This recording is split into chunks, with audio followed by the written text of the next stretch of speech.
নমস্কার বন্ধুরা, আজকে আমি রান্না করলাম ওলের ডাঁটা। এটা একটা জনপ্রিয় খাবার। এই খাবারটা যতটা সুস্বাদু লাগে খেতে, ততটাই সকলের কাছে প্রিয়। তো এই ওলের ডাঁটা আপনাদের কার কার ভালো লাগে অবশ্যই কিন্তু আমাকে জানাবেন কেমন। আমার তো ভীষণ ভালো লাগে। তো চলুন আজকে শেয়ার করে নিই আপনাদের সঙ্গে যে এই ওলের ডাঁটা আমি কিভাবে করলাম। জানি আমি, যদিও আপনারা জানেন, কিন্তু তবুও আমার শেয়ার করতে ভীষণ ইচ্ছে করলো। এই ওলের ডাঁটা তৈরির জন্য আমি আজকে নিয়ে নিয়েছি ওলের ডাঁটা। ওলের ডাঁটাটাকে ছোট ছোট টুকরো করে খোসা ছাড়িয়ে কেটে নিয়েছি।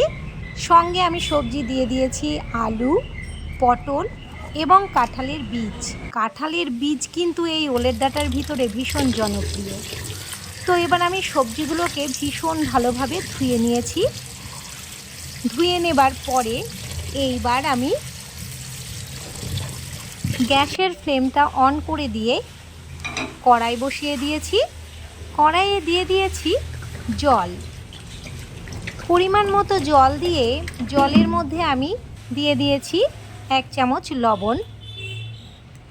এইবার আমি জলটা গরম হয়ে এলে সবজিগুলোকে আমি অ্যাড করে দিয়ে দিচ্ছি এবং এই সবজিগুলো সেদ্ধ করতে দিয়ে দিয়েছি।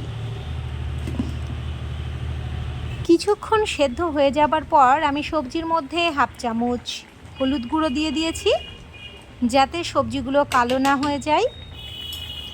এইবার আমি এদিকে একটা মশলা করে নেব। মশলার মধ্যে আছে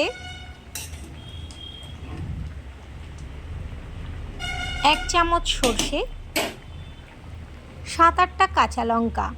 আপনারা চাইলে যেরকম ঝাল খাবেন সেরকম ঝাল দিতে পারেন। আমি এখানে 7টা কাঁচা লঙ্কাই নিয়েছি। এটার মধ্যে যেটা দিয়ে দিয়েছি, খুব টেস্ট হয় তরকারিটা এটা দিলে, সেটা হলো 5 কোয়া রসুন দিয়ে দিয়েছি আমি। এইবার আমি মিক্সারের বাটির মধ্যে সামান্য একটু জল অ্যাড করে এটাকে আমি ব্লেন্ড করে নেব।